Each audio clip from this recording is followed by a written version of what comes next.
Last వీడియోలో చెప్పాను కదా! మేము ఇంటికి వచ్చేస్తుంటే దారిలో క్యూట్ సర్ప్రైజ్ ఎదురైందని. అదేంటంటే చైత్రిక ఫస్ట్ ఫ్యాన్ మీట్ అనమాట. టిఫిన్ చేద్దామని ఒక హోటల్‌లో ఆగితే అక్కడ మమ్మల్ని చూసి ఒక ఆంటీ మా దగ్గరికొచ్చి పలకరించారు. "మీరు యూట్యూబ్ చేస్తారు కదా! మీ పాప చైత్రిక వీడియోస్ కూడా చూస్తుంటాము. మాకు బాగా ఇష్టం పాప అంటే ఎంత ముద్దుగా ఉంటాదో" అని చెప్పి తనే వచ్చి పలకరించారు. చైత్రిక ఫస్ట్ ఫ్యాన్సా? నిజమా? మీ ఫ్యాన్సే? మీ ఫ్యాన్సే అందరూ? క్యూట్‌గున్నావు. నన్ను ఫోన్‌లో అందరూ చూస్తారు కదా! నేనెవరిని చూడను కదా! అంతే కదా! ఎవరికనమ్మా? జగమంత కుటుంబం.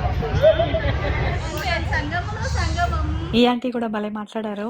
హోటల్ సంగంలో కదా మేము కలిసింది. అందుకనే హోటల్ సంగంలో సంగమం అయినట్టు చెప్తున్నారన్నమాట. భలే ఉంది కదా! సో, అలా తనని పలకరించిన వాళ్ళకల్లా చిరునవ్వులు చిందించేసింది మా బుడ్డమ్మ. మొత్తానికి చాలా కొత్తగా అండ్ స్పెషల్‌గా అనిపించింది మాకీ ఎక్స్‌పీరియన్స్. అయ్యో! నవ్వేసింది.